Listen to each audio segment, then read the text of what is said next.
Patrón de diseño, prototype. Clasificación, según su propósito es de creación, según su ámbito es de objeto. Este patrón de diseño sirve para crear clonaciones de objetos, instancias de clases, a fin de no acarrear todo lo que lleva la creación desde cero.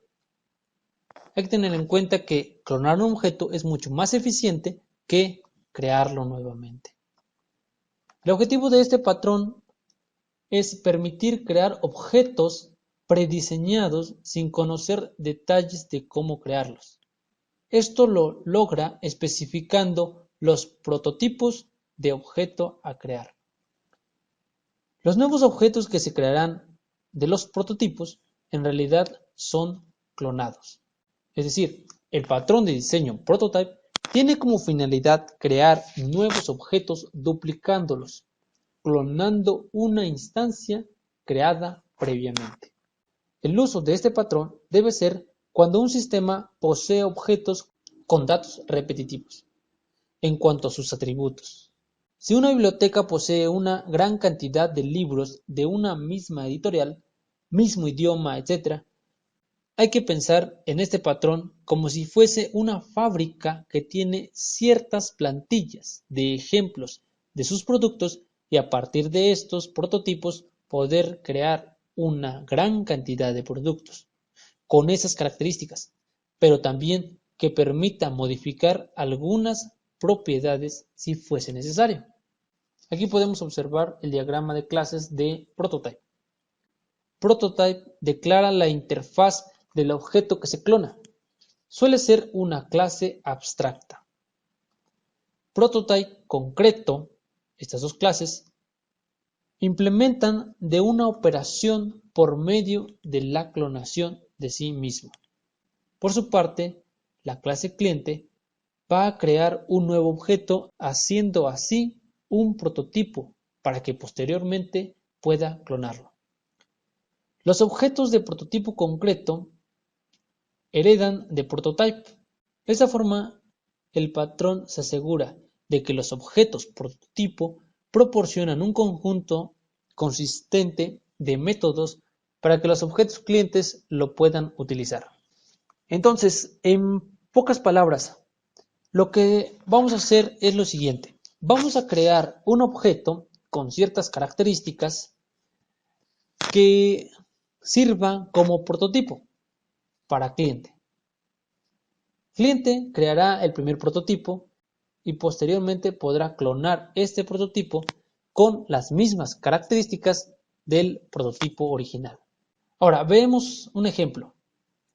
Aquí tenemos la clase abstracta disco, contiene los siguientes atributos: contenido y duración. Contiene el método abstracto descripción y los métodos getters y setters de los atributos. También implementa el método clone, que va a ser usado por sus subclases. Aquí tengo dos clases que heredan de disco y sobrescriben el método descripción. En cliente, lo primero que va a hacer es crear un prototipo y posteriormente va a crear un prototipo para DVD, un prototipo para CD y posteriormente podrá clonarlos, modificarlos si así se desea. En Java tendremos lo siguiente. La clase abstracta disco implementa de la interfaz clonable necesario para poder clonarse a sí mismo. Aquí se encuentran los atributos contenido y duración. Lo que se hace en el recuadro rojo es lo siguiente. Se llama al método clone de la superclase clonable. Lo que se está haciendo aquí es un casting, debido a que superclone devuelve un object y nosotros necesitamos retornar un objeto del tipo disco, por lo que debemos convertirlo este object a disco a través de este casting. Aquí tenemos el método abstracto descripción, los métodos getters y setters de los atributos. La clase CD y la clase DVD heredan de disco, por lo que sobrescriben el método descripción. Como podemos ver aquí necesitamos retornar un string, por lo que retornamos el siguiente mensaje. Para la clase CD en el método descripción retornamos el mensaje CD con el contenido y la duración. En la clase DVD con el método implementado, vamos a retornar el mensaje DVD, su contenido y la duración. Ahora, para la clase cliente tendremos estas dos variables, donde vamos a almacenar el prototipo del DVD y el prototipo del CD. Para simplificar mejor este patrón de diseño, realicé lo siguiente. En un método que se va a llamar crear prototipo, va a crear primeramente el prototipo, tanto para el DVD como para el CD. En el primer rectángulo azul, creamos el prototipo del DVD y le asignamos un contenido y le asignamos una duración. Ahora, la descripción del primer prototipo contendrá películas y la duración 2 horas con 30. En el siguiente recuadro creamos el prototipo del CD. Le asignamos como contenido canciones y como duración 1:30. Podremos hacer llamado a descripción del prototipo CD y visualizar esta información. Para realizar la clonación de estos prototipos haremos lo siguiente.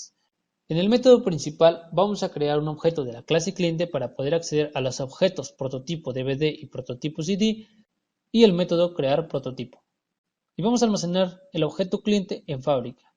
En el rectángulo rojo hace llamado a crear prototipo. De esta manera se crean los prototipos antes descritos. Para poder clonar alguno vamos a hacer lo siguiente. Hacer el llamado al método clone de objeto prototipo CD. Al realizar esto, nos retorna un clon de prototipo CD y la podemos almacenar en una variable de tipo disco. Si queremos hacer un clon de DVD, del prototipo DVD, pues debemos utilizar el objeto prototipo DVD y con el método .clone podremos hacer la clonación de este objeto y almacenarlo en el objeto clon DVD1. Como se dan cuenta, aquí no hacemos ninguna modificación de las características del nuevo clon creado de CD. En cambio, en clon DVD1 vamos a hacer las siguientes modificaciones. Vamos a cambiar el contenido a documentales y vamos a cambiar la duración a 1 hora. Estas tres descripciones lo veremos de la siguiente manera. Como podemos observar aquí se crean los prototipos, tanto para el DVD con el CD, indicando sus características. En el primer clon del CD no realizamos cambios, por lo que contiene las mismas características que el prototipo original. En cambio, el clon del DVD hicimos cambios, así que el contenido cambió y la duración también cambió. Todo esto fue posible gracias al patrón de diseño Prototype. Bueno, pues eso ha sido todo. Muchas gracias.